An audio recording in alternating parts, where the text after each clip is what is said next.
اتخذوا أحبارهم ورهبانهم أربابا من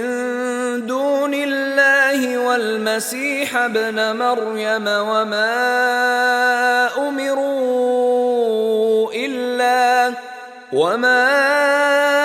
أمروا إلا ليعبدوا إلها